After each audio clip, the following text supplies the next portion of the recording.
I now recognize Representative Scott Perry of Pennsylvania for 5 minutes. Thank you, Mr. Chairman. Mr. Blinken, assuming it's not classified, can you tell us where you are today? Yes, I'm at the State Department. Oh, couldn't be bothered to come down here and see Congress. All right, that's great. Hey, Sir, excuse me, sir. My understanding is that the House is not in session, and that's why the session is. I'm right here, Secretary. So is the chairman. So is the ranking member. We're here. Mr. Chairman, reclaiming my time. Did state at any point in the evacuation process block American citizens from leaving Afghanistan? No, we did not. None. Your testimony before Congress is that state didn't block any American citizens leaving Afghanistan. To the contrary, my officers, men and women, ran into the building from around the world to help Americans get out. It's a simple yes or no. I heard you do it with Mr. Connolly. You can do it with me. Yes or no? I just want to clarify. You didn't block anybody. State didn't block any American citizens. No. Okay. They were there to help Americans get out. How many Afghans not meeting the qualifications of SIV have been brought to the United States? Prior to, I want to know how many Afghan citizens came to the United States that had not met the qualifications for special immigrant visa? We're in the process of going through. How many? How many did you bring? You were just at Dulles. How many did you bring? We will have, by the end of the month, we will have brought a total of approximately 60,000 that have not met the SIV process.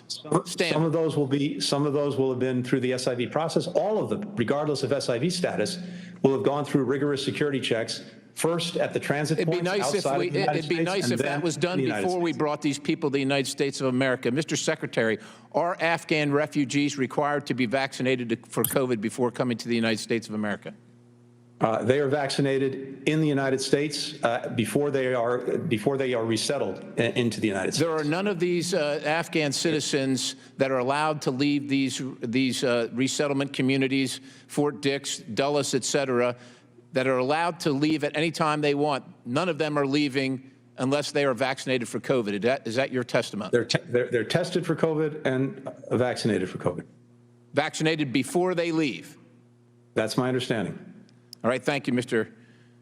Secretary. Is it the policy of the United States of America to take hard-earned tax dollars and pay terrorist organizations? It is not. It is not. So your testimony earlier is that we're sending taxpayer dollars to Afghanistan right now for humanitarian relief. Who are we sending that to? To NGOs and to the United Nations agencies who are using that assistance, not to the Afghan government.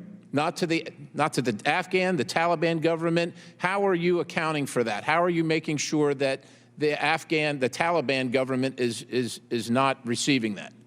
As we do around the world in places of conflict where we provide humanitarian assistance, working through UN, working through NGOs with long-tested methods to make sure that the assistance provided goes to the people who need it, not to the government in question. Is it your understanding that over the past 20 years, the United States taxpayers have paid Pakistan, who has then used that money to support the Taliban, the Haqqani Network, ISIS-K, Khorasan Group, et cetera, for the past 20 years? Is that not true?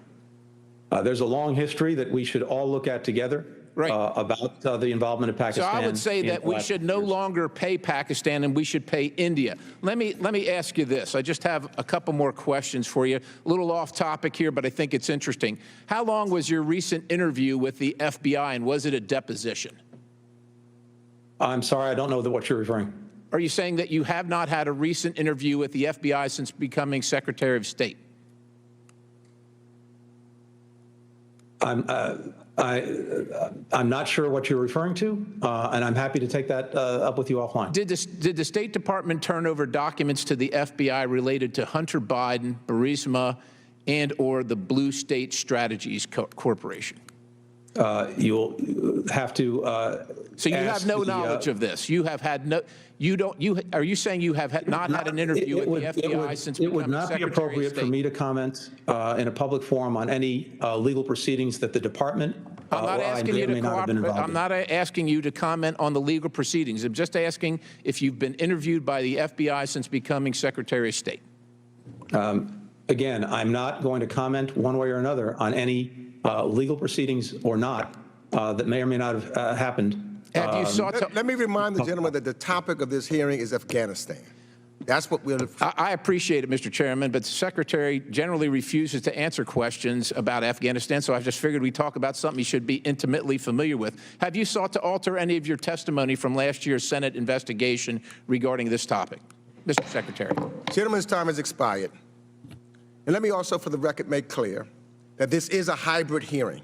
Just as members had an option to come or to be other places, the Secretary also. It's a hybrid hearing because we are not in session. Mr. Chairman, Mr. Chairman, point of inquiry, if I could. Who seeks recognition? This is Congressman Issa. Just for my edification, was it expressed to the Secretary that he had a choice of either one, or was he invited to come here, or was he alerted to remain there? And I only ask because I think we all agree that if he could have been here in person, it would have been better. But if it was an option or for whatever reason, because I want to make sure that it's clear that the Secretary may have done no wrong, even though many of us would prefer him to be here. The Secretary has done no wrong. It was an option, and I made it as an option as I've done with every member. Okay, thank you, Mr. Chairman. You just watched Newsmax TV, America's fastest growing cable news channel, now in more than 70 million homes. You can get Newsmax TV on your cable system or check your cable guide. And if your system doesn't carry Newsmax, call them, tell them you want Newsmax TV, because we're real news for real people.